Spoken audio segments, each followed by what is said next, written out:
Hello बच्चों। तो आज हम लोग एक नए चैप्टर की शुरुआत कर रहे हैं, एटॉमिक स्ट्रक्चर।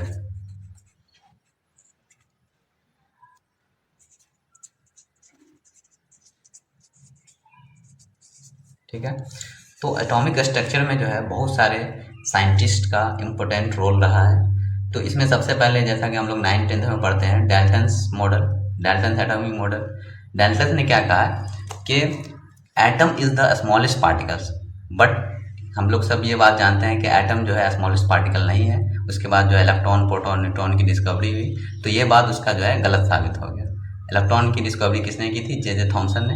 और प्रोटॉन की ई गोल्डस्टीन ने। और न्यूट्रॉन की जेम्स चैडविक ने। ठीक है। और उन्होंने एक और बात कही थी कि जितने भी एलिमेंट है उसके सारे एटम सिमिलर होते हैं।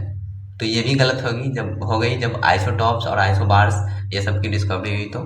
तो इसमें हम लोग ये सब बात नहीं करने वाले हैं, क्योंकि ये सब 9th 10th में हम लोग ऑलरेडी पढ़े होते हैं। इसमें हम लोग बात करेंगे ये सब इलेक्ट्रॉन, प्रोटॉन, न्यूट्रॉन सब की डिस्कवरी के बाद जो है हम लोग एटॉमिक मॉडल्स की बात करते हैं। एटॉमिक मॉडल, एटॉमिक मॉडल्स में सबसे पहला मॉडल जो है वो जे थॉमसन ने दिया था। जे थॉमसन ने क्या कहा था कि एटम जो है एक सर्कुलर है और उसके अंदर जो है प्रोटॉन जो है पूरे में फैला हुआ स्प्रेड है। ठीक है। ये जो पूरा एरिया है, ये पूरा प्रोटॉन फैला हुआ है और इसमें जो है कहीं कहीं पे इलेक्ट्रॉन जो है एम्बेडेड है। ठीक है। इसलिए इसको जो है हम लोग प्लम पुडिंग मॉडल भी कहते हैं।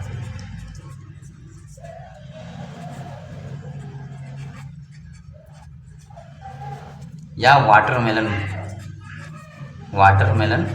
मॉडल भी कहते हैं। ठीक है।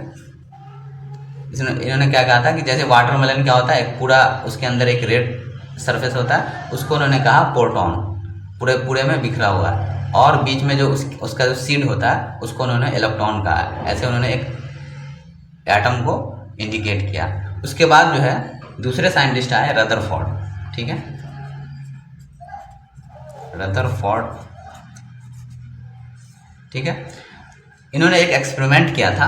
क्या किया था कि एक हीलियम पार्टिकल्स को, He+2 अल्फा पार्टिकल्स को जो है इन्होंने पास करवाया। किसके थ्रू? एक गोल्ड फॉइल के through. Let suppose this is a gold foil, AU gold foil, और यहाँ पे इन्होंने एक स्क्रीन ली थी। ठीक है। और इसको जो है जिंक सल्फाइड से प्लेटिंग की थी। लेट सपोज ये जिंक सल्फाइड की प्लेटिंग है, और एक लीड प्लेट के थ्रू इन्होंने अल्फा रेज को पास करवाया था। और उन्होंने क्या एब्जॉर्ब किया कि मोस्ट ऑफ द लाइट जो था वो सीधा चला गया था, स्ट्रेट लाइन, और कुछ लाइट जो था वो डिफ्लेक्ट किया था। थोड़ी सी लाइट जो है वो डिफ्लेक्ट करते हुए दिखाई दिया। ठीक है। कुछ एंगल्स बनाते हुए। ठीक है।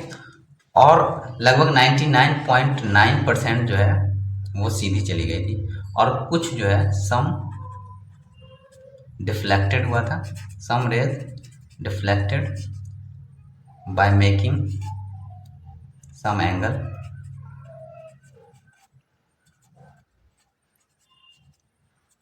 ठीक है। और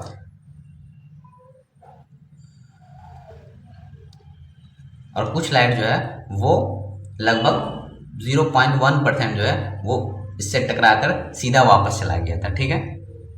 तो इस पूरे एक्सपेरिमेंट से रदरफोर्ड ने बहुत सारे कंक्लूजन दिए। उसमें जो है पहला कंक्लूजन ये था कि most of the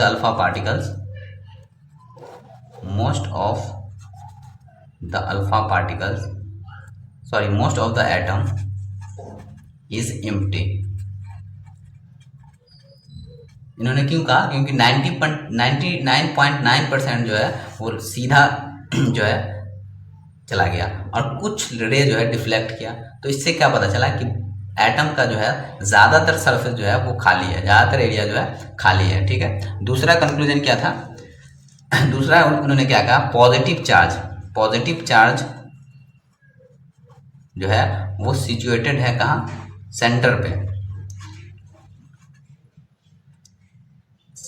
situated in very small space at centre, ठीक है। और उन्होंने उसको पॉजिटिव चार्ज क्यों कहा, क्योंकि हीलियम +2 रेज को इन्होंने पास करवाया था और हीलियम +2 पॉजिटिव है, और जाहिर सी बात इससे जो डिफ्लेक्ट हुआ मतलब कि टकरा कर वापस आया, तो जाहिर सी बात है बीच में जो होगा वो क्या होगा, पॉजिटिव चार्ज होगा। तो उन्होंने उसका नाम दिया न्यूक्लियस, ठीक है। इसलिए हम लोग इसको जो है क्या कहते हैं, रदरफोर्ड मॉडल को क्या कहते हैं, न्यूक्लियर मॉडल ऑफ एटम, ठीक है। और तीसरी बात इन्होंने ये कहा, एटम इज इलेक्ट्रिकली न्यूट्रल,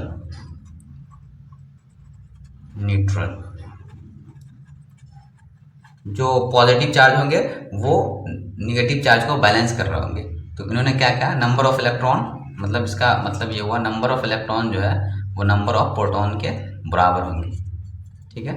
अब हम लोग आगे बात करते हैं, और चौथा पॉइंट उन्होंने क्या कहा था कि साइज ऑफ न्यूक्लियस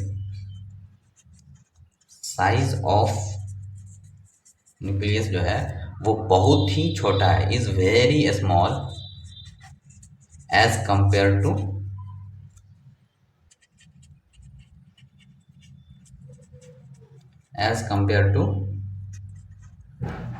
एटम। अगर मान लो कि एटम का डायमीटर इसके ऑर्डर में 10⁻⁻8, तो न्यूक्लियस का ऑर्डर जो होगा वो लगभग 10⁻13 के ऑर्डर पे होगा। मतलब इतना छोटा है, एटम जो है इतना बड़ा है और न्यूक्लियस इससे लगभग बहुत ही ज़्यादा छोटा है। अगर इसका रेशियो देखें तो 10⁻8 बाई 10⁻13 इक्वल टू लगभग आ जाएगा आपको 10⁻5 + 5, ठीक है। तो इसको हम लोग ऐसे भी लिख सकते हैं, diameter of atom equal to 10⁵ diameter of nucleus, मतलब कि इतना गुना ज़्यादा है, 10⁵ टाइम्स एटम जो है ज़्यादा है, ठीक है। और अगला पॉइंट उन्होंने क्या कहा, इलेक्ट्रॉन रिवॉल्व्स अराउंड न्यूक्लियस,